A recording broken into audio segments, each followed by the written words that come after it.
Welcome everyone to episode 2-3 of Retro Encounter, where we talk about the ending, the last little bit of Final Fantasy X. With me is Mike Sollosi, Hello. Peter Triezenberg, Hi. and Caitlin Argyros. Good job, you pronounced it right. Pulled it out. It sounded like there was a question mark at the end of Argyros when you said it this time. So I wanted to put a question mark, and I decided that would sound really bad, so I tried to abort that question mark, and apparently didn't work. Hey, it's a hard name to pronounce. But I asked you, Father. I asked you literally a minute ago. Well, good, your short-term memory is intact.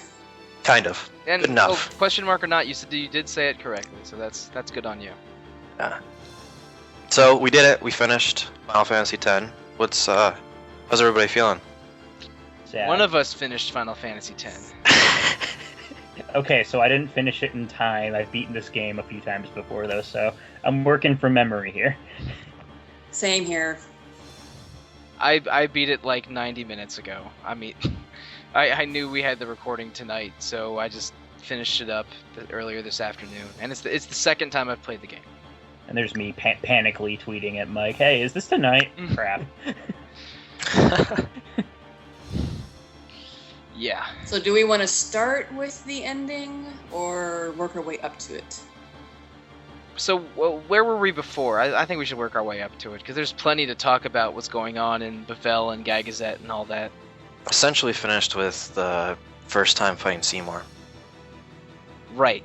The Macalania one. Yep. So we should have beaten Seymour another 3 times since 100 times. Yeah, I mean, it doesn't You feel won't die. it doesn't feel quite as repetitive as fighting what's her name, Beatrix 4 times in one disc in FF9. But I was about ready to be done with Seymour by the time you fight him the 4th time. I mean, ugh. I mean, we aren't fans of Seymour, obviously. That stupid, rapey creeper. At least the 4th time he gets a kick-ass battle theme, but Yeah. And Yes. you know what I thought was interesting about the 3rd time you fight him, which is which one? Seymour Flux, I think, is that that and the Unalesca battle after that explore the zombie status in a weird way, because both of those bosses revolve around putting zombie on your characters, then healing your characters, and then casting instant kills that zombies will survive and regular characters won't survive as you're doing it, which is like, the zombie had always been sort of a novelty status in some of the older FF games, but this time they have 2 fairly medium challenging bosses revolve around it. That weirded me out. I actually died once against Unalesca because I fell victim to one of her zombie traps. It was kind of neat. But yeah, I think I've played a that's zillion of these games, so it's neat seeing something unusual like that. yeah, it speaks to how good the boss. We mentioned earlier how good the boss design in Final Fantasy X is, and those 2 battles in particular, I think, are really good examples of that. And one other thing about boss design that I sort of didn't expect, there's a lot of like environmental effects, like being able to attack a different target to affect the battle in some way, like the airship fights where you can move in or move out, and the one underwater fight where you can sort of chase down the monster or go back and try to get a treasure chest kind of thing. It's neat having these sort of like non-combat tactics in combat that they introduce on the Xanarkand Highway 30 minutes into the game and keep going through to basically the end of the game.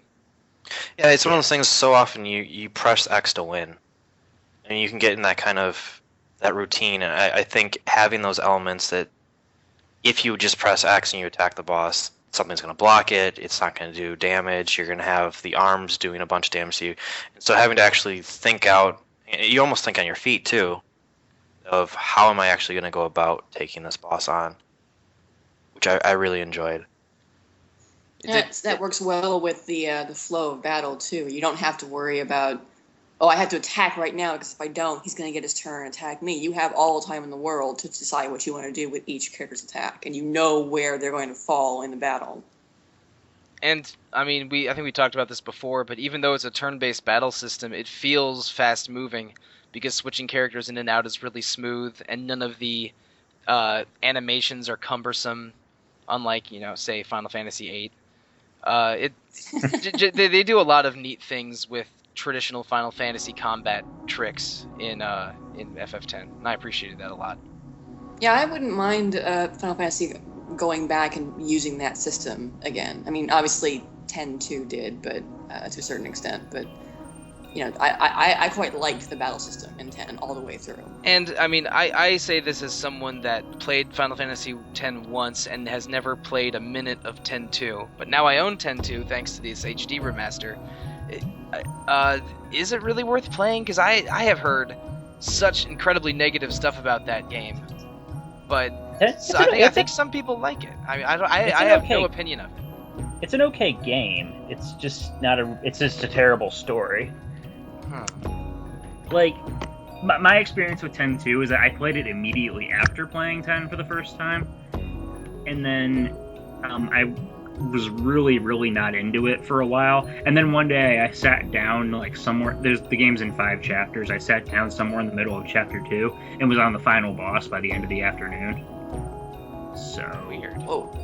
I kind of tore through 10-2. It's the way it treats the characters from the last game is really obnoxious, and some of the story retcons are really irritating as well.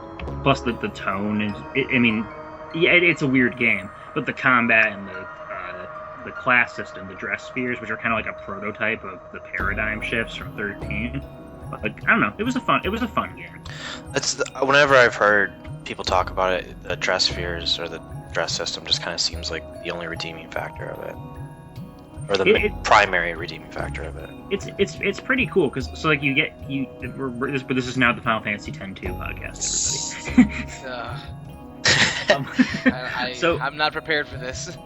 All right, well, I'll keep it brief. The dress sphere system gives you like a little mini sphere grid that you can bring up by tapping a shoulder button, and then you switch classes between them. But you have to go in order. You can't just switch to any class. You have to switch in the order that you put them in, which can give you certain bonuses depending on how you have them arranged. So there's kind of an interesting like character building system in place.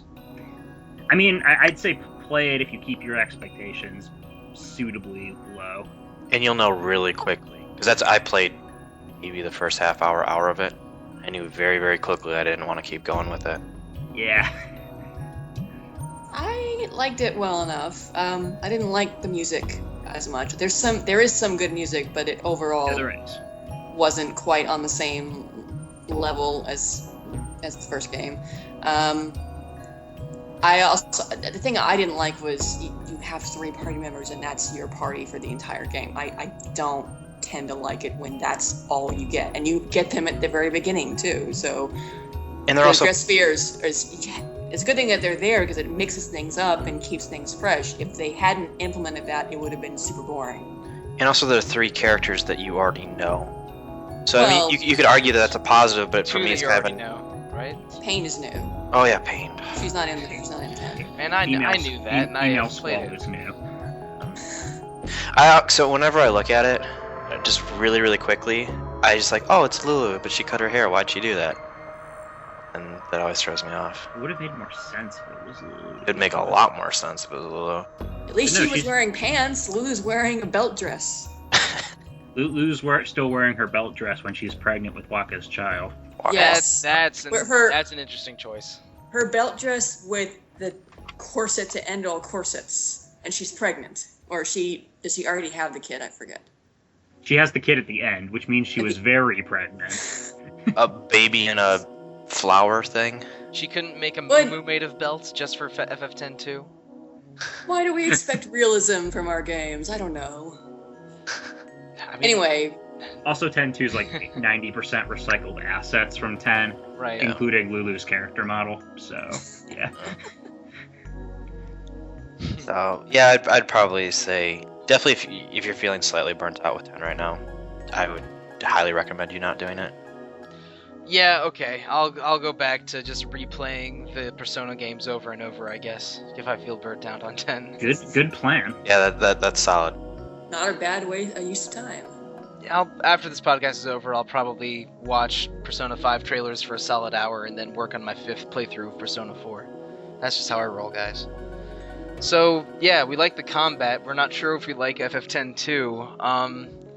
You know what I think, Josh, you were telling us off air, we got some interesting comments from the RPG fan forums about the musical choices in FF10. Oh, you're gonna put me on the spot. You're the one that brought them up. Come on, man. So just to see, since nobody's here from Random Encounter, we can make fun of that podcast. Dom Lee was saying that, I guess, a while ago, they had said they thought the FF10 soundtrack wasn't strong compared to the other ones. And Dom Lee went on to talk about the Mount Gagazet theme being hauntingly beautiful. This is in the forums and not on Random Encounter, right? No, this is actually in the forums, on our, Right. yes, our thread. Okay, alright. Yeah. Just trying to follow along. Yeah, sorry. But they kind of, the conversation kind of turns to love playing a part of the true essence of the song, and kind of harkening to the hopes and dreams that Yuna will have to endure as she continues her pilgrimage. And then that went on to Clut64 talking about how themes of various Final Fantasy games are actually plot relevant, and so kind of everybody was kind of leaning towards what were our impressions of the music? Did we like it? How we kind of thought it tied into the general theme of the game as a whole? Positive, negative thoughts, and all of that. I have a very positive impression of the FF10 soundtrack. I didn't super strongly remember it from when I played it a long time ago, but playing it again this time, it struck me out as a highlight of the game. And I thought I mentioned this off air as well, but I thought it was really smart how they incorporate 3 or 4 of their major motifs and sort of melodies into the whole game. There's different renditions of the Hymn of the Faith even snuck into battle music, and same thing for the Triezenberg music in the final scenes of the game, and that was a really smart callback. And a lot of games do that, but it's really effective when it's pulled off this well. I generally have a very positive impression of the FF10 soundtrack. So this is almost a conversation I can't take part in. Most of my playthrough was traveling on planes and whatnot, and then when I was back, I was just kind of fitting it where I could. Right, you played it on the Vita, right? Yeah, I played on the Vita, and so I think we talked about this in the first podcast. When I started on the PS4, I had audio on and whatnot, and it sounded fantastic. And it's music I like. It's music I've gone back to, and like when I'm at work, I'll listen to the soundtrack and stuff like that. But oftentimes, combination of me traveling and then also just how I typically play games. If it's on a device, I do not have my audio on typically. So I would, all the battle themes for essentially any of me wandering around, it was muted. And then oftentimes when it went to a cutscene, that's when I would actually turn the volume up. So the music, insofar as the cutscenes, I thought they were great. I think they always tied together with the theme, or I guess the theme, and it always made it more emotional. Like the final scene, the music was extremely on point. I thought it was spectacular. I think that track's like one of my top most played songs on my iPod. I'd have to check. It's one of the best overall Final Fantasy themes ever, in my opinion. Yeah, and it incorporates all the major motifs from throughout the game. It goes from Hymn of the Faith, transitions into to Xanarkand, ends on Yuna's theme. Like it's really well put together. Right, and then that's where I thought all of that was wonderful. I don't like all of the music in the game. There's some of it is kind of weird sounding to me, and partly it's because there were so many people helping Uematsu this time around. Yeah, even people that I really like. I don't think Uematsu even composed like the plurality of the soundtrack. Didn't he contribute only a couple songs? I think he did to Xanarkand and the Seymour battle theme. He also did Hymn of the Faith as well. And he did. Okay. I know he did a couple songs, but I don't think he even did most of them. He did one of my favorites, and I can't remember the name of it. It plays in the forest. not Macalania, but the other forest that you run around in. Crap. There's another. I can't remember the name of it. Another forest. Is it the one with the shoe puff? Not the shoe puff. Shoe puff's waiting. Here, let me I just a shoe puff. let me pull up my my track list real fast. But I don't know. I wasn't super appreciative of like the boss themes. Outside of like a few, like Seymour's final boss theme is one of my favorites. But like the normal boss theme was just kind of like, okay. I think we brought this up in the first episode, but I still love the like the ska trumpet in the main battle theme. It's very bright and cheery and interesting. Very different from like your typical like battle music, I think. So traditionally, I have never liked most boss music. In Final Fantasy, I typically like more of the mellow. I think the word was thrown around, hauntingly beautiful. I think Sure. I mentioned that earlier. I like that type of music typically in Final Fantasy. A lot of the kind of upbeat, fast, because they're trying to have that tension. I find that much. I'm not annoying. That's a terrible word, but I just don't like that as much. No, I basically understand. When I was very young, when I was like a teenager or a preteen playing the Final Fantasy games for the first time, I loved all the boss themes because it was like it was like little kids that are into really fast moving rock and metal and stuff. It just was intense and fast and huge. And I mean, I own all of the Black Mages albums bought from my teens. But I basically agree. Final Fantasy X does these mellower, smoother tracks better than its boss music. I mean, what's the final boss called? Is it Otherworld? Or is that one of the Seymour fights? That's the air quotes final boss. Right. Okay. Song. Yeah. I think it's a pretty cool song. It's awfully harsh sounding compared to most of the other music in the game, but I thought it was executed well.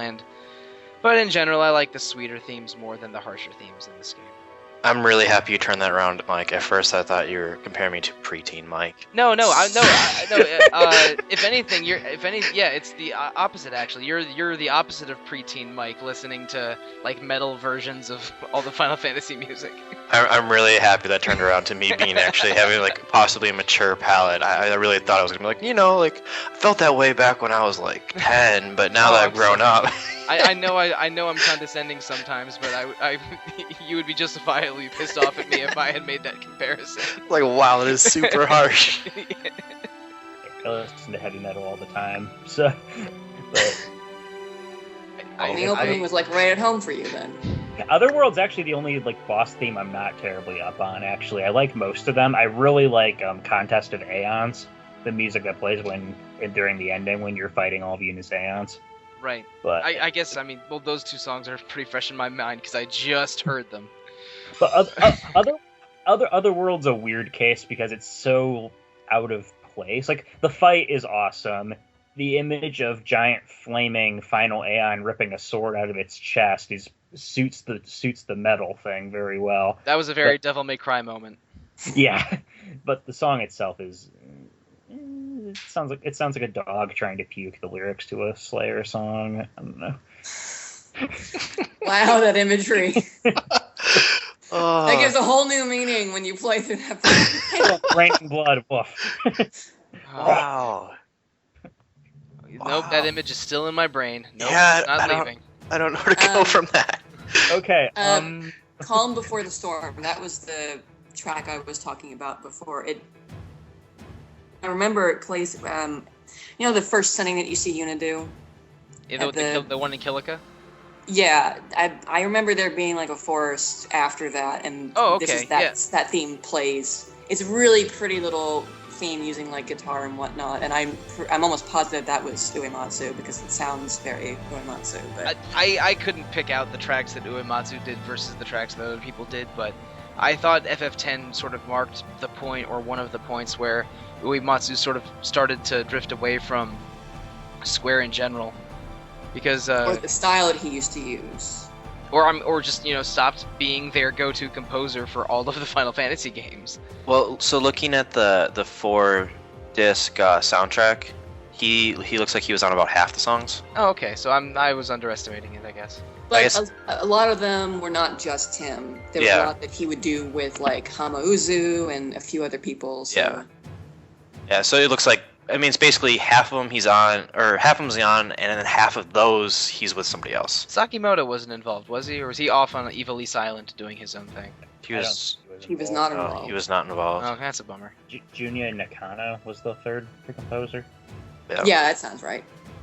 Sure, okay. So, it's certainly a very interesting and eclectic soundtrack, especially compared to the PS1 era Final Fantasies. And there's some great stuff that I love, like the listener that we were talking about on the forums, I mentioned Mount Gagazet in particular. And I imagine what he's talking about is People of the Far North, which is my hands-down favorite piece on that soundtrack. That song is really good. It's so beautiful. And yeah, what does he describe it as? Hauntingly beautiful? That's exactly how I would describe it myself.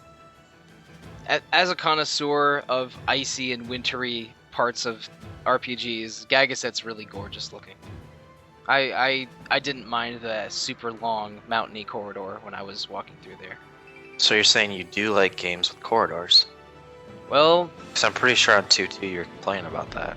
I'll continue to complain about it, but I mean, sure, I like me a Rogue Galaxy or a Mass Effect 2 now and again. I still think it's weak design to have these parts of the game so oppressively linear. Look, my favorite area in the game is, when I say area, I mean like sort of zone that you check out. My favorite area of the game is probably the Calmlands, just because it's so wide open with things to do in different corners of the area, and isn't just a corridor with little alcoves for treasure chests every 15 minutes. So I get annoyed when the game is just walking in one direction for the large majority of its play spaces. Like that forest outside of Kilika that Caitlin brought up a short time ago, that's another exception, since it has as many as 3 or 4 pathways through it instead of just one. So, but I'd ask you though if the Calmlands would have had as big of an impact on you if the rest of the game wasn't as linear as it was. maybe not. But still, I like that more than the other places, in part because I felt that certain parts of the game were more corridor than dungeon or more corridor than field. So it did feel great actually having a field to explore.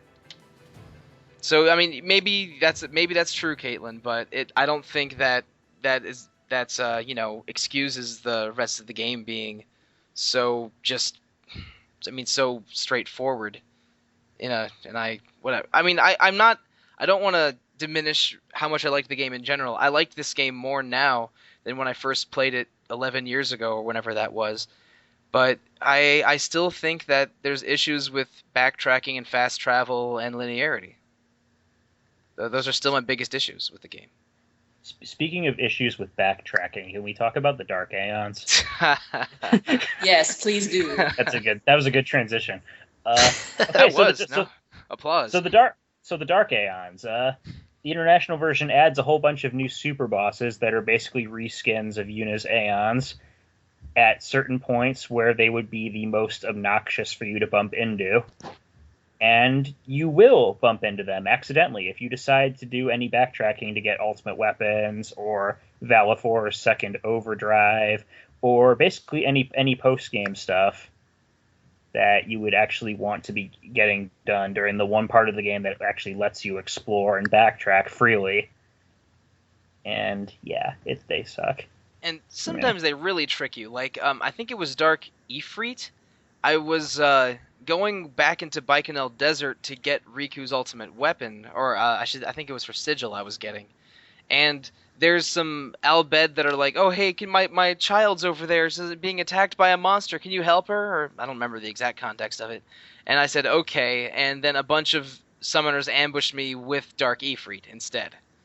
And that was unpleasant. So like Peter was alluding to, there's some Dark Aeons block parts of the game. Some of them are just sort of occupying paths that inhibit your backtracking. I ran into the Dark Mega Sisters by accident when I was traveling between the Mihen High Road and the Mushroom Rock Road. It's messy, and you are not strong enough to beat them unless you are well beyond endgame stuff. Which is weird because the way they're placed at some points makes it difficult to get some of that endgame stuff. Like if you're trying to get if you missed like the two destruction spheres in Makalania and Besaid, then you'd have to get through either Dark Shiva or Dark Valifor in order to get them again. Yeah, and I didn't get Oron's final overdrive because one of his spheres is in Besaid, and I wasn't strong enough to beat Dark Valifor. So that's at least two things, potentially three, that are blocked off by a super boss in this version of the game. It's probably more than those three, but I don't feel like checking a guide right now. But it is sort of obnoxious that, first of all, the backtracking's hard, and after a certain point, trying to backtrack gets punished by running into these super bosses. I don't like that. I appreciate the idea of them adding optional bosses to the international versions, but the way I think it's partially due to the way 10 is structured already. There isn't much room to like, okay, we're going to add all these new bosses, but the way that they're just kind of slapdashed in there doesn't work for me. I don't know. Maybe it would have been best if they could have done like a New Game Plus or a post game, some way to access. I mean, of course, it wouldn't work post game with the ending, but I don't know. They could have worked better for New Game Plus, like. Yeah, I mean, they could do something sense. like the way that Star Ocean and Tales games do, where when you beat the game and then you return to your last save before the final boss, and you can keep doing, end game content and building your level, and then something like that. I don't know. The way I would have done it if I could go back in time and suddenly join Square's huge budget Final Fantasy team in the late 90s, I would sort of maybe have an end game location where you could basically press a button and unleash them. So you could explore the world without the Dark Aeons with the airship at one point, but then when you're ready to fight them, you can sort of summon them and have them appear wherever they appear. But as it stands, if you try to do endgame backtracking or exploration, you will run into probably at least one or two of these Dark Aeons, and you will not be able to beat them until you have characters that have completed most of the grid. You know what would be kind of interesting now I'm thinking about it? And this would kind of solve some of your solution too. Or your problems that you're having. My solution. Solve your solutions. Since the Aeons are kind of tied to Yevon and kind of the religion and whatnot, so after they get marked as traitors, Yeah, right. Yeah, after the events of Bavel and you have Bahamut. Yeah. Right. So if your Aeon slowly got corrupted, so you kind of went through a time period of like back when you played Pokemon, and if you got like a friend's Pokemon that was like level 80 and you'd play like an hour and they wouldn't listen to you. Right. Yeah, and you would get badges so you could control them. Mm-hmm. Right. So essentially have them slowly over time, like not all at the same time, but one after the other start not listening to you in battle. So making them essentially useless, and then you'd have to go and cleanse them. Huh. So then it's an option for you to go and do it. It's solving kind of your solution. It's side game content that you would be able to go and have to actually do this. It does some backtracking, whatever. But then also you have the option, if you're choosing not to do all that backtracking, you could possibly get through all of the end game content in time that it wouldn't become a problem. I like where you're going with that. The only thing I'm thinking of would be because that would if you took away the Aeons and you decided not to, you'd have to not be using Yuna or building her very differently. Right, and I'm not sure how it's obviously I have no idea. Yeah, how you do it's a hypothetical. But you'd kind of have if you had used one more than the other, then you've built up a bond, so it would take much longer. So that also kind of ties into the ones that you used a lot, that you're probably going to use at the end of the game anyways. They'd stick with you. Whereas if you never used Balfour or whatever, all of a sudden that you start having issues, and then you could even get to the point that maybe when you called something else, that would come in instead, or I don't know. That sounds like a really fascinating mod or spin-off to FF10. But I mean, as it stands, Yuna was one of the characters I used the least. So and there's already a lot going on with those Aeons. Like you can customize their abilities and teach them new spells, and there's a lot to do in FF10 if you plumb the depths of the skill system and and the end game quests. Which I really wasn't aware of that the first time I played the game, because I just sort of beelined it to the final boss. But now making an effort to actually see all the content, it was a little overwhelming at first. But I mean, I don't know. I think that might complicate things a little too much with the Aeons, with your solution to that solution, Josh. But I think we can all agree that the Dark Aeons could have been implemented a little better or a little differently. That would satisfy us better. Yeah, absolutely. Or you could just do everything right the first time and not have to backtrack. Yeah, I'm just well, actually no. Well, no, you can't with the Eject Spheres. They don't appear until Macalania Woods, and if you want to get all of them, you have to walk all the way back to Besaid before going to Macalania Temple. And because that is some BS, I never got Orin's final overdrive. Yeah, there's some things that wouldn't be feasible for. No, absolutely. I just had to give you a hard time. And you also can't recruit Blitzball players in Besaid, but I don't think there's any that are like game breaking. Because all their Blitzball players suck. No, except for Waka. Well, yes, but there's one good one. Well, okay. I mean, it's really. I don't want to get. This is not turning into a Blitzball podcast again. This won't. Just give me 1 minute. I'm not doing this with you again. No, 1 second. The Besaid Aurochs are bad, but once they get to like level 90 or something, each one of them gains hugely in one stat. So there's usable at that point. But I never did that. I only saw that. But it's level 90. I only saw that on a chart online. I'm not saying it's worth it. Was it a chart that you made? No, it was on a Wikia page, I think. But there's one Blitzball player that's not on the Besaid Aurochs team. She's just a random villager in one of the houses. That is a very good Blitzball player. But I thought about going back to recruiter, but that would have been hours that I didn't want to use. So yeah, that's it. No more Blitzball talk, I promise. Oh, but the Blitzball music is not very good, and I usually listen to podcasts over it. Now I'm done. I like how you said no more Blitzball talk. Except for this. and this. Yeah, at this point, I'd like to introduce the new RPG fan podcast, Blitzball Encounter. I thought we were just going to make that into a Twitch, YouTube kind of thing. No. And then you can do like a sports center every morning, and you can have your top 10. Oh my god. And then you're not top 10. Oh wow, that would be so much work, but I would totally watch it if someone else did that. We could have drafts occasionally. Oh, Nameless Villager in Besaid. She finally got the call up to the big leagues. I forget her name. It starts with a V, but whatever. Her stats looked good on the Wikia, but I didn't want to beat Dark Valifor just to recruit her from level 1 onto my team. I really want you to make a top 10 now. Oh god, like players or all of the above. I just want no. I just want BuzzFeed top 10 lists. All of them. Just like top 10 lists. Top 10 best players in Spira. You won't believe who number 1 is. And it's Titus. Look at the top 10 shots. It wouldn't be Titus. You could recruit Jekt. Oh, I wish.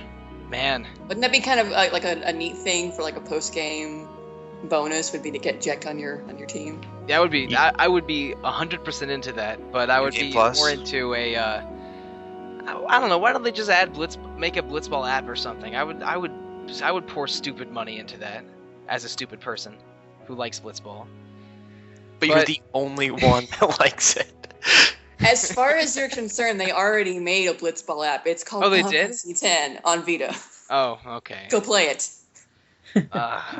I think in 10-2, I think you can recruit Jekt, at least in the international version. Really? So, yeah. Okay, so now you're telling me I should definitely play 10-2. Well, and I should ignore all of the scuttlebutt from the first half of this podcast. Well, because 10-2 International adds this monster collecting thing that also, for some reason, includes characters. So Orin, Jekt... A wild Orin appears. Fight, item, run. Mike, throw use rock, Master Ball. Throw Pokeball. I'm sorry, throw Pokesphere. The Pokeball. Everything's a sphere in Final Fantasy X. Everything's either a sphere or a spiral. Fair enough. Spiral of death. They talked about the spiral of sin and death and despair and hope and all that all the time. They talk about hope even more than in FF6, which, like, I think the major theme of FF6 is hope. But they take it a step further for 10. Can we talk about a conceptual problem I have with Final Fantasy X-2 existing? Please. Is it all of it? So, yeah. We'll talk more about that later. Is it having no guns in FF10 at all, except for these rare, like, Albed artifacts, and then suddenly Yuna turns into Lara Croft for the game and is wielding dual handguns? And yet somehow she's still wearing less clothes than Lara Croft, which is kind of amazing. If you make Lara Croft look modest, then maybe you need to think about your choices. Alright, so you kill Sin. Sin's dead. Shouldn't that kind of solve all the monsters too? I don't think Sin's the reason for the monsters, though. But he's drawn to the fiends, so because they're not drawn, sent on. He's drawn to his own sin spawn. Yeah. Fiends are formed when someone dies and their pyreflies go unsent, then they coalesce into fiends. So that would still be an issue even though Sin's not around. Yes, yeah. there's a connection between some fiends and Sin, but killing Sin does not rid the world of all fiends. Okay, because in my mind that was kind of the ultimate. It was like, well, Sin's gone. There's no fiends now. Well, there's some kind of Venn diagram involved, but it's not it's not a direct. It's not connection all of to all them. Yeah, exactly. Okay, that's fine. Yeah, because that was really bothering me at some point. Cause I never put it together back when I played 10 and then a little bit of 10 too.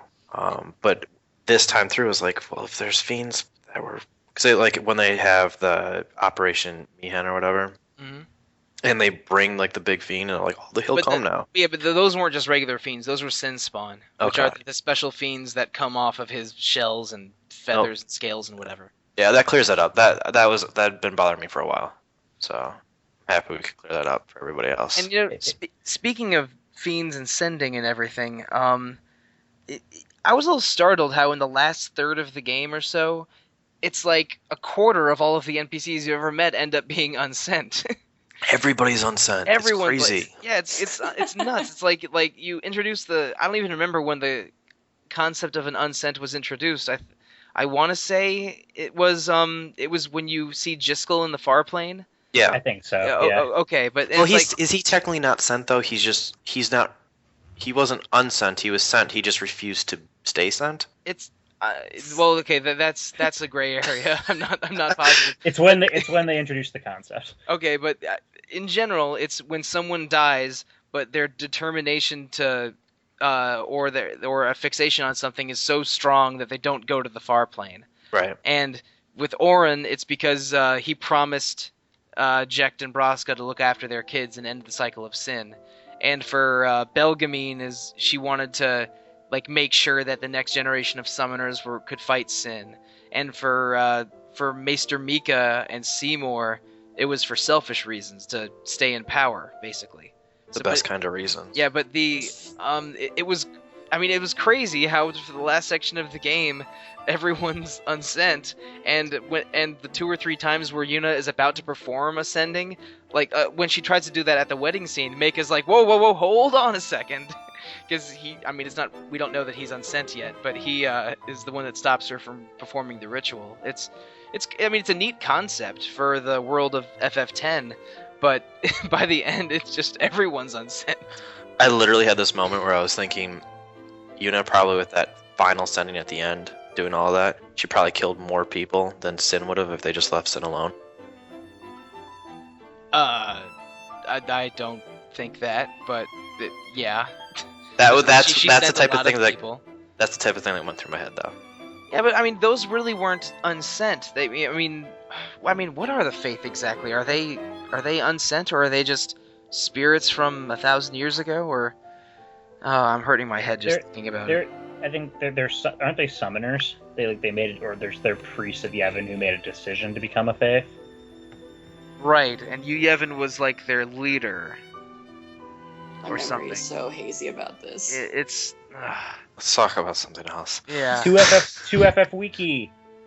No, by the okay. way- I agree with Josh. Let's talk about Blitzball again. Oh yeah. No. Oh, guys, hey, so we don't have to talk about Blitzball. Apparently the guy from the Monster Arena, the side quest in the Calmlands, apparently he's an unsent too. Oh yeah, and Machen. Fun facts of life. Yeah, Machen, the guy that who talks like this and The guy with the amazing voice. and informs you of all the features of Spira. He's also unsent. Everybody's unsent. Let's be real. He was It's all so a determined dream. to just lecture everyone that he Really? was not sent to the far plane. Spira needs more summoners, clearly, because people getting sent. Yeah, why Yeah. don't they just have a summoner just hang out in each town? Well, I think part of becoming a summoner was the idea that you should die trying or die succeeding to stop sin. So it's not as in demand a job as one would think. But I mean, the idea of having a summoner stick around as just like a local summoner just to send people is probably a nice idea, but it's not an idea that anyone in Spira has. I mean, because the whole concept sounds partly like it's a ritual for, saying goodbye to those who have passed. So it almost kind of makes summoners into a religious figure, priests or whatnot. And, you have priests all over the place in towns. And it kind of almost makes sense to have your local summoner. If it's so important that people be sent, that you'd have them there. But, I mean, the pilgrimage might be more important than sending. And we're not sure how easy or difficult it is to become a summoner. Because, I mean, we meet 5 or 6 of them throughout the game, but they're not common. And all of them seem to be on a pilgrimage, except for Seymour. And considering how many fiends there are, like, you can probably imagine that there are a lot of people who go unsent. And why wouldn't you though? If Sin's just gonna come back, why don't you just say screw it? Great question that delves into 1,000 years of the history of a fictional game world. Because there aren't a zillion summoners, aren't there? Aren't there like 8 or something? See, this is me being a terrible person though. Like, You would just give up and just like, well, I mean, F this, I'll just go jump into the I'm gonna ocean. race chocobos at the Calmlands. no, it's 100 times worse than that. Oh, okay.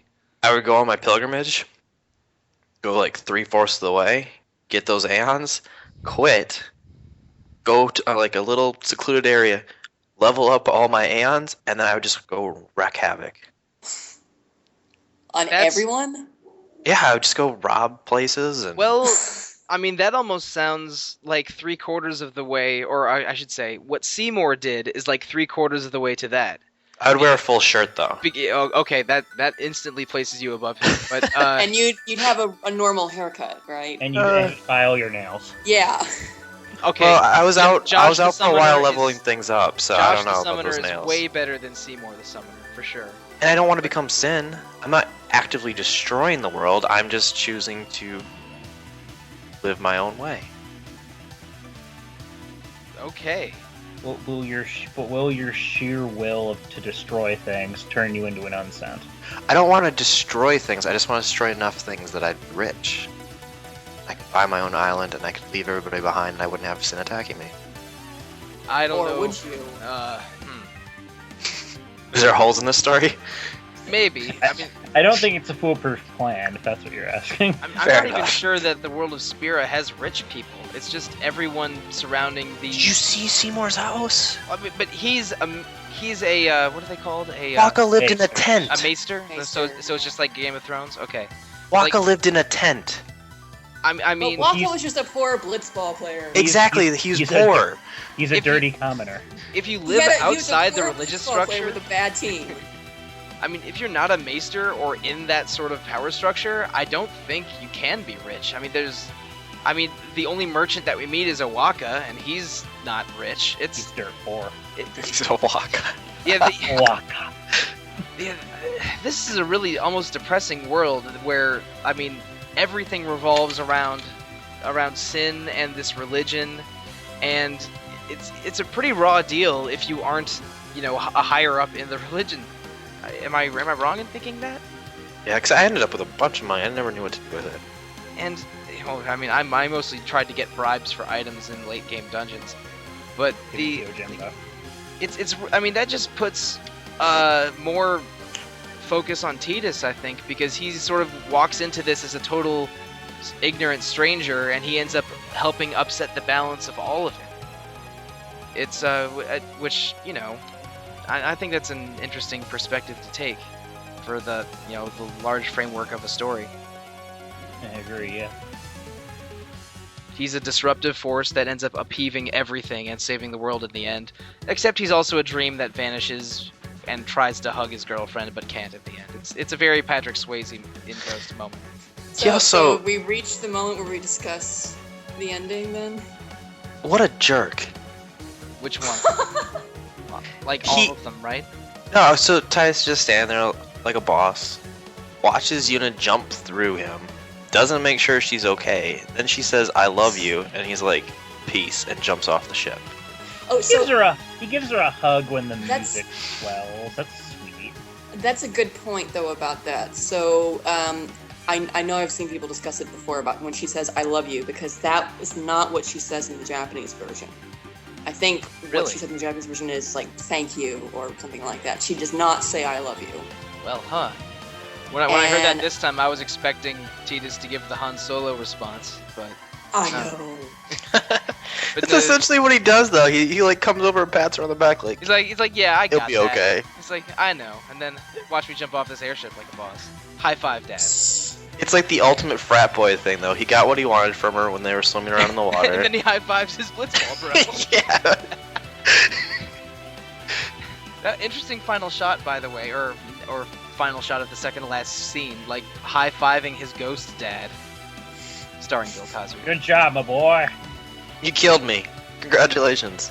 Thanks for killing me, buddy. Now I like you begrudgingly, even if you still hate me. Don't cry about it, though. That was a weird image too. Right before the final battle, like Tidus openly weeping and yelling "I hate you" at his dad. He's got really some father issues. I actually really like that scene. I think they kind of reconcile their differences. Plus, I like when Orin and Jax kind of greet each other like, "Hey, it's been a while. This sucks." It's because Orin's awesome. It's sort of like, he spent a lot of his life, measuring up to his father and failing or feeling like he's failed. So he's always been sort of angry at his dad for that, and his dad for never really, appreciating him and always thinking you're not doing enough. And you finally get to that point where you've reconciled, and then, oh shoot, I have to kill you. Bye. And right near the beginning of the game, I think I want to say Yuna or Orin asks him, what would you say to Jecht if you saw him? And he said, "Oh, I'm going to tell him I hate him."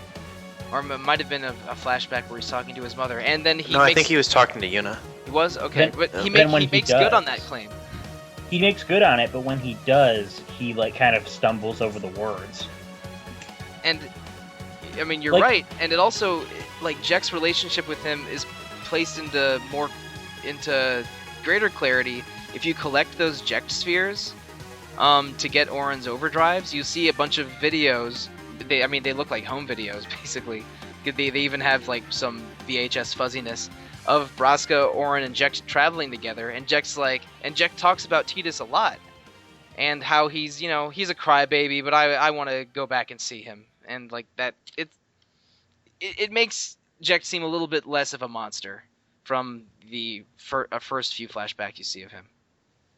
Yeah, I think the most messed up flashback was actually how his mom treated him. When Jecht was around.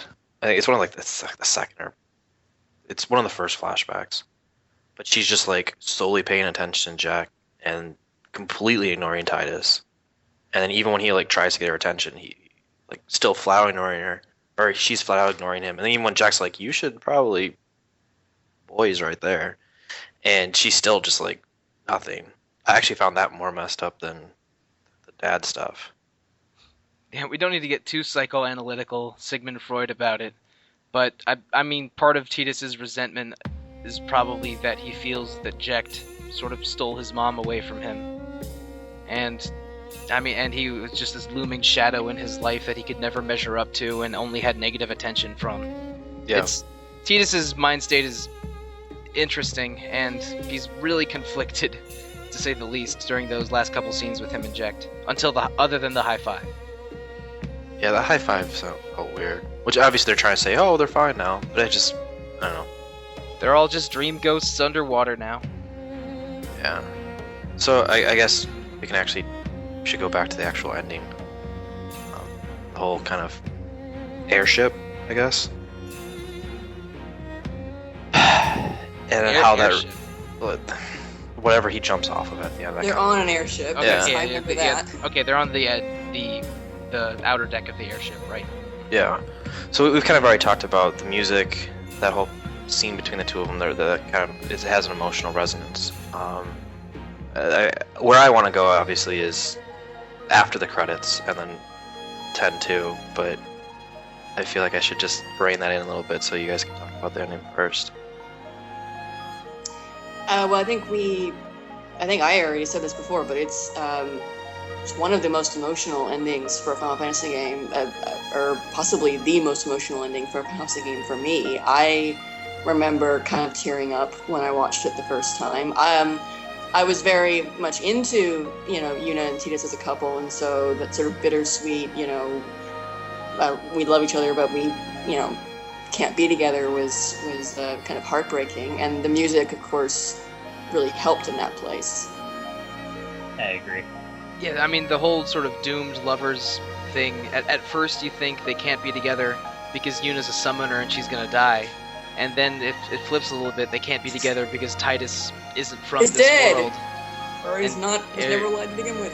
Or, yeah, it was like, sort of a... I don't want to go into why a dream can interact with normal people. I don't even know where to start. Because reasons. Because faith. Because true love. And that relationship is interesting because they were always attracted to each other. And then somehow Tidus is so dense that he just never gets that summoners die at the end of their pilgrimage, and he throws that epic tantrum in the dungeon of the Albed home, and then his sole focus becomes saving Yuna so she doesn't have to die, but in doing so kills him.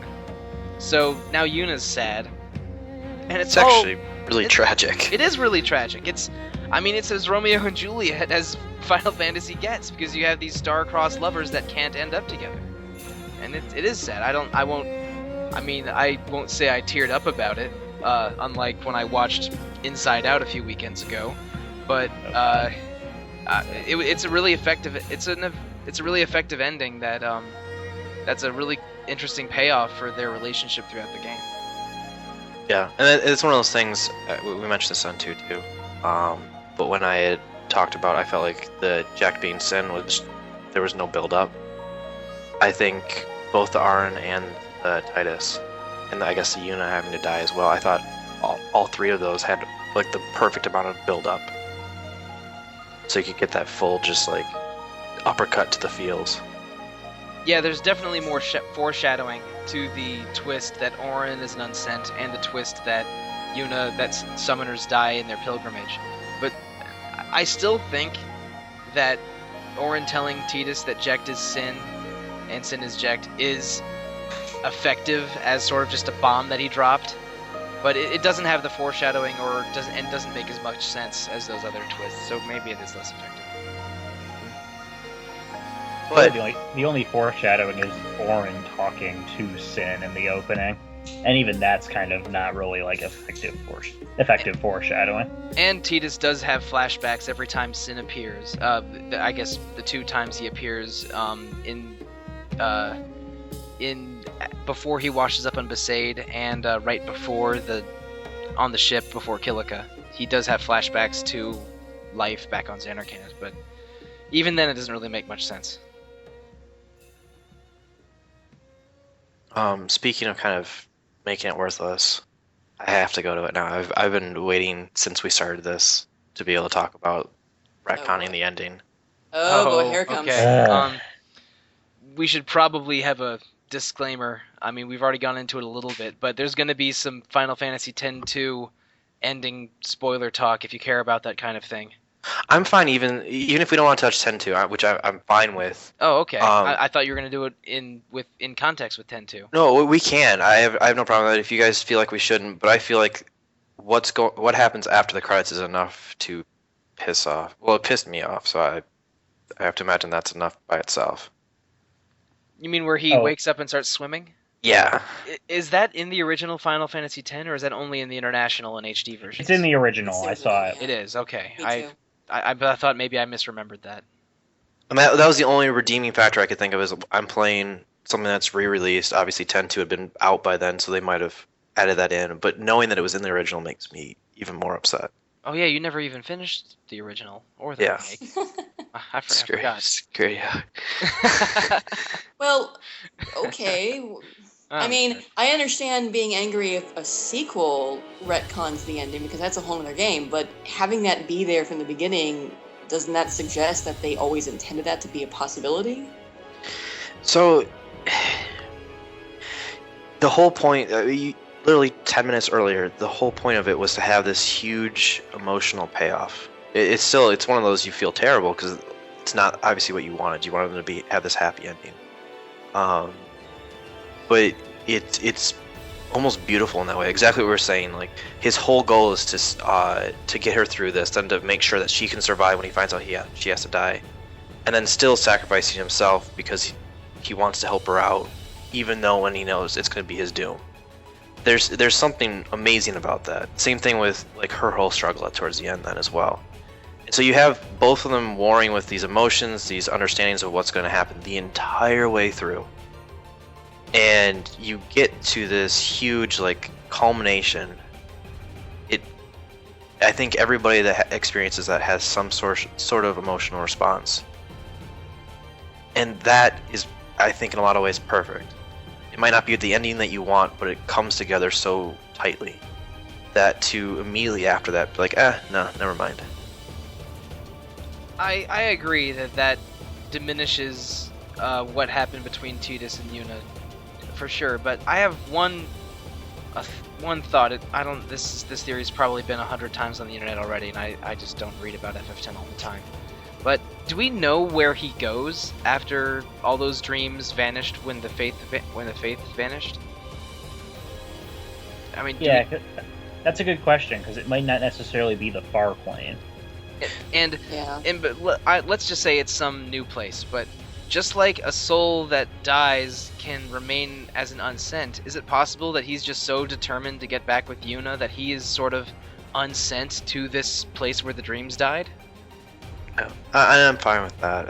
That makes the most sense. I mean, I can't make sense of it in general, but I mean, I think of him as an unsent dream who wants to swim back to Yuna, but I don't know what's actually happening. I have no idea. No offense to that idea, but that sounds like an amazing fanfic. And that's where it should have said. Like it should have been one of those things. Like we have this ending, everything's open to interpretation. You can always hope and dream for that. But it's done, and if somebody wanted to write that in later, sure. Well, the game shouldn't have had it. That's why it's good that they didn't. At least in 10, they didn't go beyond that little shot of Tidus swimming, because that's open to interpretation. Once they go and make an entire sequel that retcons that ending in the dumbest way possible. Yeah, I would say that little ending is still vague enough. You're not sure where he is or what he is. I mean, for all you know, it could just be like if dreams of the faith have an afterlife. Maybe that's it. I think it's the addition of the. Still be debating that. Yeah, and it's the addition of the context from 10.2 that solidifies that, because the 10.2 ending literally starts with him swimming like that. It's the same cut. Yeah, and that annoys me more than anything else, because it takes what should have been ambiguous and. Oh, I can enjoy both. I think I've said this before. I forget what podcast I was on, but I've said before, the romantic in me really liked the ending of 10.2. I didn't mind that it retconned, because I could still enjoy the bittersweetness of 10's ending, and you don't get to 10.2's ending immediately. There's time that's passed. Well, I'll make the entire situation much more clear as soon as I finish my fanfic. But, I mean, so it's your story. Are you? I mean, this is your story. This is my story. That was so weird too. Were you the one who wrote that novel, Mike? Be honest. Yes, sure. I knew it. That Japanese-only novel where Tidus kicks a blitzball and explodes. Oh, what? I have no idea what you're talking about. Mike, that was a thing. I don't think so. I'm pulling this up. I'm not supporting you in this. Okay, I'm So still they- not sure what that has to do with anything, but Look up Final Fantasy X 2.5. okay, I will not do that. But I will say that the ending is appropriately vague and probably diminishes the real tragedy of the FF10's ending. But I mean, I guess people that really wanted to see them together would be more okay with that ending. I don't know. I mean, that whole unsent dream thing was just me trying to rationalize it a little bit, but no theory I come up with will make any sense because, frankly, the world doesn't make a lot of sense in Final Fantasy X. Well, one of the bonus endings in 10-2, I never saw it myself because I missed something, so I didn't get the 100%, but I watched it on YouTube at one point, and it suggests that maybe something like that might be going on. So maybe you get your wish, because spoilers again here for 10-2, don't listen if you don't want to hear it. They talk after he comes back, and he says that he might not be able to stay. He might eventually disappear again. Yeah, and they talk about kind of the faiths possibly sending him back. Yeah, so don't know. Yeah. You could still get your bittersweet ending if he ends up disappearing again, and then that would probably be it because they're not making a 10-3, or are they? Maybe that's what they're doing. They're not actually making Final Fantasy VII again. They're just making Final Fantasy X-3. They're looking at the sales of the HD remaster, and if they're good enough, we're getting FF10-3. I think That would be the Fantasy most 7 awful bait and switch. I think Final Fantasy VII is Final Fantasy X-3. Ooh. Oh yeah, there is one of the Ultimania guides proposed that, or doesn't propose, straight out says that FF10 is a many years in the past prequel to FF7, I think, but I don't remember exactly which way it goes. Or more specifically, it is FF10-2 is a prequel. Oh, okay. And the Faith basically are the life stream of the planet. I'm sorry, not the Faith. The Fireflies and the souls going through the planet are the life stream. But we really don't need to get deep into that. That's just something that I know has been floating around on the internet for several years now.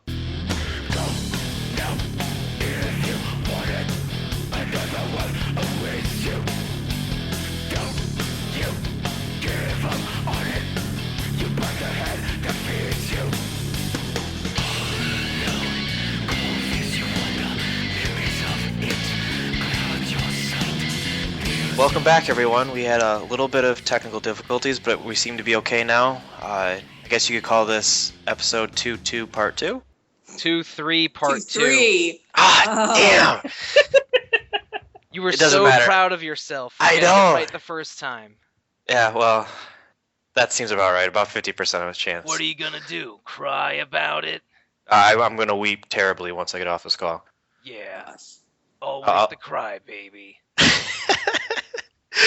So we have no idea where it broke off. We think it was a good spot, so we're just gonna delve into kind of final thoughts, final impressions, how excited everybody is to move on to Final Fantasy Tactics. Put a nice little neat bow on this. So, why don't you go first, Peter? Final Fantasy X is still my favorite Final Fantasy. I think playing it again just reaffirms. There's a lot about this game that I really like. A few little chinks in the armor here and there that I've noticed with time, but overall, I think my impressions are still, by and large, really positive. And I'm really excited for Final Fantasy Tactics. Okay, go. Somebody, please. Mike, Blitzball. All right, sure. Final Fantasy X is not my favorite Final Fantasy. My final favorite fantasy.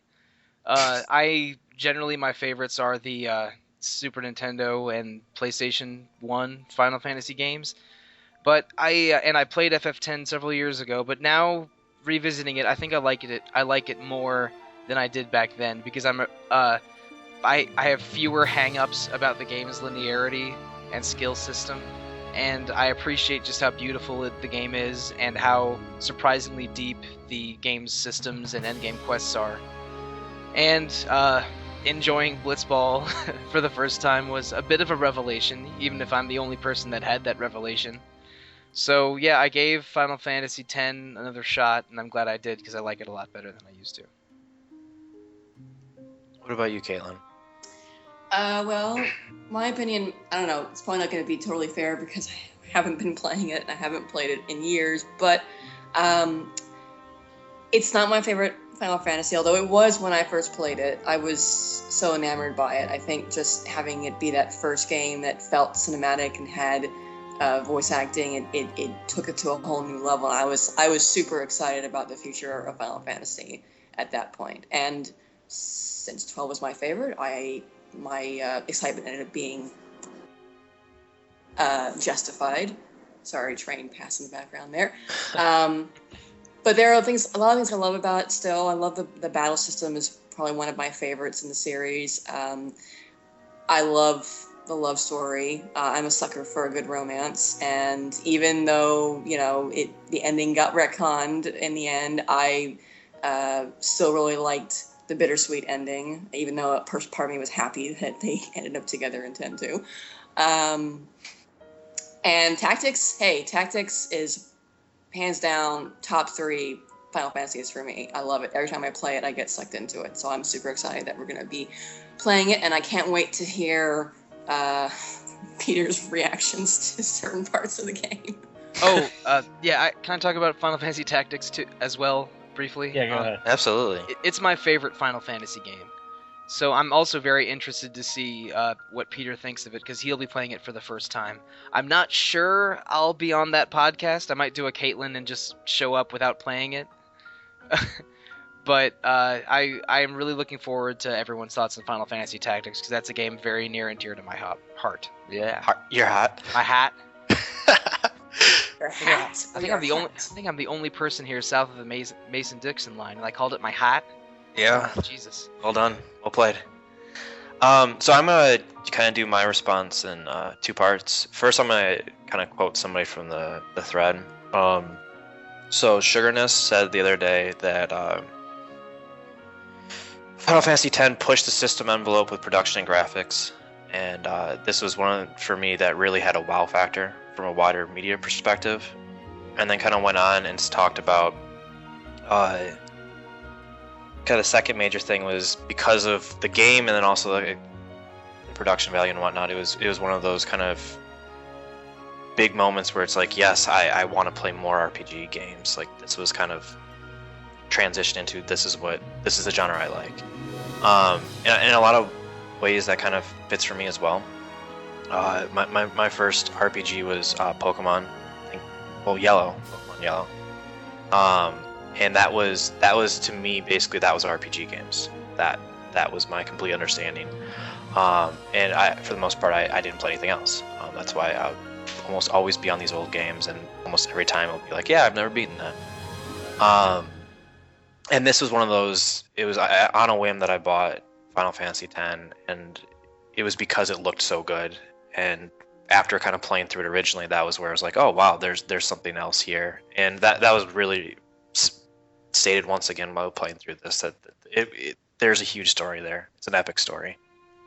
And it's one of those things I really liked being part of the journey throughout the whole thing. All right. So, and I guess Final Fantasy Tactics. So I can talk even more. Final Fantasy Tactics is one of my favorite games of all time. I absolutely love that game. Unarguably in my top 10, probably in my top 5. So I'm super, super excited to have any excuse to play it again. How do you pronounce Ramses' last name? Anybody? I always thought it was Beowulf. Beowulf? Beowulf with a V instead of an F sound at the end. I've been saying it Beluv or Beluv, and I'm pretty sure that's wrong. But And just to be confusing, there is a character named Beowulf later in the game. Yeah. That's why in my mind I call him Belmont, because then he just seems super badass. I just call him Belmont. I just call him Ramses. Ramza Belmont. And all of us mentioned how gorgeous the game looks. It's crazy to me that this was really early in the PS2's lifetime. Yeah. It still looks great nowadays, even though I'm playing an HD remastered version. But it has a tremendous visual impact and looks beautiful, even though it's from 2001. It was a PS2 baby. Yeah. Yeah, and it's fully 3D. whatever. Yeah, no more. 3D-ish. No pre-rendered backgrounds that are basically on a single plane like the PS1 FF games. Yeah, I mean, it was a huge step forward, both for Final Fantasy and the genre. And you can say whatever you want about, I don't want to hear them talk, I don't want to have this, I don't want that. What do they do with the music? What about those character designs? I don't care about this love story. It revolutionized how RPGs were made. I agree. Yeah. Yeah, And absolutely. Square is really good at doing that, where they, the first entry on a new platform really wows. 7 was 13. well, okay, yeah, maybe. Well, 13 was visually impressive, even if everything else about it sucked. Look, Caitlin has a point. Every big budget Square Enix game looks like $1 million. Yes, it does. Absolutely. Completely Well, it agree. could play like $1 million. And some 13. Like and some- 12. and some don't Yes! age as well as others. Just looking at Final Fantasy VII, where everyone is made of cylinders and cones. But not anymore. Aren't we all really just made of cylinders and cones and polygons? Well, now I'm not even sure if I'm alive. Did I die and am I just a dream? You're getting dangerously close to abstract thought there, buddy. I'm a butterfly, dreaming that I'm a plate of sashimi. Ooh, that sounds good right now. Yeah, I'm hungry too, so maybe that's a good place to wrap Yeah, this up. Actually, Let's- no, let's- sushi sounds great, actually. Sushi sounds fantastic, but I'm not allowed to have sushi. Really? Oh, that's a shame. Pregnant wife. So why does that preclude you from having sushi? You know what? Never mind. That'd be Okay. super messed up Yeah, to be like, that- hey, I look at guess all that this would. delicious sushi. All right. That's enough food talk, please. All right. I Yeah, wanna- I think we're all ready for dinner and about done with FF10. So we're gonna wrap this up. As we've already announced, July. Yeah, July. Whew. Got that right. July is going to be Final Fantasy Tactics. We're gonna start in the next week. Also start discussing what we're gonna play for August, so you guys can throw some ideas. We'll add them to the list. We'll try to figure something out. But yeah, expect something in probably the next week after this comes out. We'll have Final Fantasy Tactics up with a new crew. Hopefully, all of us finish the game. Hopefully, this time, maybe. Possibly. I will finish it. At least. I But will better. not. I'm playing it too, so that's already an improvement over this series of episodes. Essentially, the only person that technically has to play it is Peter, because he's the only opinion that's going to matter. Yes. Oh, yay. I feel Nope. special. No pressure whatsoever. If Oh, you God. don't love it, then we disown you. Yeah, you're just going to get fired from the whole crew. Oh. Not just the podcast, the whole website. I would say ask me for any questions or problems that you have with it, but probably shouldn't because I'll just give you paragraphs and paragraphs of nonsense if you were to message me with queries because I get really talkative about FF Tactics. You think I talk too much about FF10? Oh boy. All right. So, yeah. So, FF Tactics next month. Peter already threw that out. He was like, so what should I be thinking about? I responded immediately, just kill the other guys before they kill you. Done. That was my advice. Caitlin comes in with like paragraphs. I was like, yeah, I'm from the Caitlyn school of over-explaining in this situation. But my sarcasm all of a sudden became me looking like a dick. Josh Well- boiled it down to the essential elements. Yes. We'll Kill- talk kill more them. about strategies on our next episode, I think. Yep. So everybody get excited for that. In the meantime, go to the boards. Hit us up on our email, which is retro@rpgfan.com. boom. There's the email. But yeah, that will do it for Final Fantasy X. Thank you for joining us, and come back next month.